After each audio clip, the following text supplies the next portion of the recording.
Hi friends, అందరికీ సామాజిక ఉద్యమ వందనాలు. జూలై 17వ తేదీ శుక్రవారం రోజు చెలో పాడేరు అనే ఒక కార్యక్రమానికి అక్కడి కంటెంట్ క్రియేటర్సు, యూత్, అలాగే అక్కడ ఉన్నటువంటి అన్ని ప్రజా సంఘాలు, విద్యావంతులు పిలుపునిచ్చారు. మరి జీవో నంబరు 3ను అమలు చేయాలని, ఎప్పుడో 1970లో వచ్చిన 1/70 యాక్టు అమలు చేయాలని, గిరిజనుల భూములను గిరిజనులకే అమ్మడం కొనడం జరగాలని, మైదాన ప్రాంత ప్రజల దోపిడీ నుంచే గిరిజన ప్రాంతాలను కాపాడాలని అనేక సమస్యల మీద అక్కడి యువత ప్రజల పక్షాన పోరాటానికి పిలుపునిచ్చింది. అన్ని పార్టీలు దీన్ని రాజకీయం చేయకుండా, అలాగే రకరకాల ప్రజా సంఘాల వారు ఇది ఎవరిది, దీని వెనకాల ఎవరున్నారు, ఎవరు నడిపిస్తున్నారు అనేటువంటి భేషజాలకు వెళ్లకుండా మనమందరం ఆ గిరిజన బిడ్డలకి, అలాగే ఆదివాసీ బిడ్డలకి, అక్కడ పోరాటం చేస్తున్న లేదా ప్రజలని జాగృతపరిచి తమ హక్కుల కోసం గొంతు వినిపిస్తున్నటువంటి యువతకి మనం అండగా నిలబడదాం. అక్కడ ఉన్న ఉపాధ్యాయులు, అలాగే వివిధ రంగాల్లో ఉద్యోగాలు చేసేవాళ్ళు ఆ రోజు సెలవు పెట్టుకొని మరి ఆ కార్యక్రమాన్ని విజయవంతం చేద్దాం.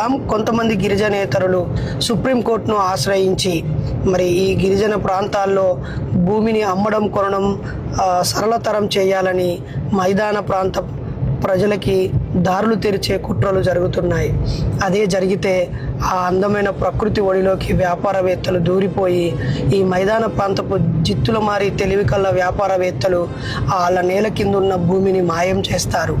మరి స్వచ్ఛమైన గాలిని ఇస్తూ, అడవి సంపదను మనకు అందిస్తూ, ప్రేమకు, అలాగే మన ఆచార వ్యవహారాలకి, సంస్కృతి సాంప్రదాయాలకి, సనాతనంగా కొనసాగుతున్న గిరిజన ఆచారాల్ని అలాగే కాపాడుతున్న మన సాంస్కృతిక వారసత్వ సంపద గిరిజనులు మరియు వారి ఆచారాలు, వారి కొండ కోన వాగు వంక చెట్టు పుట్ట వాళ్ళ దైవాలు. మరి ఈరోజు వారి చుట్టూ జరుగుతున్న కుట్రలని మనమందరం ఎండగడదాం, వాళ్ళ పోరాటానికి మద్దతునిద్దాం. నేను ఈ శుక్రవారం జూలై 17న పాడేరుకు వాళ్ళందరినీ అభినందించడం కోసం వస్తున్నాను. అక్కడున్న మూఢనమ్మకాల నిర్మూలన సంఘం ప్రతి సభ్యుడు ఆ రోజు సెలవు పెట్టుకొని రావాలని, మరీ ముఖ్యంగా కిలో రాంబాబన్న మీరు మన వారందరినీ కూడా కోఆర్డినేట్ చేసి పిలవాలని కోరుతా ఉన్నాం. నిర్వాహకులకి సలాం. నేను సోషల్ మీడియాలో ఇప్పుడే ఆ పోస్ట్ చూశాను. అర్థవంతమైనటువంటి పోరాటం ఇది, దాంట్లో ఎలాంటి కలుషితం కల్మషం లేదు. మరి తప్పకుండా మీరు విజయం సాధిస్తారు. ప్రభుత్వం మీకు అనుకూలంగా ఖచ్చితంగా నిర్ణయం తీసుకుంటుందని నేను నమ్ముతున్నాను. పదండి, మద్దతు ఇద్దాం, తోడుగా నిలుద్దాం, వారి హక్కులను కాపాడుదాం. జై భీమ్, జై ఇన్సాన్. నేను మీ డాక్టర్ బైరి నరేష్.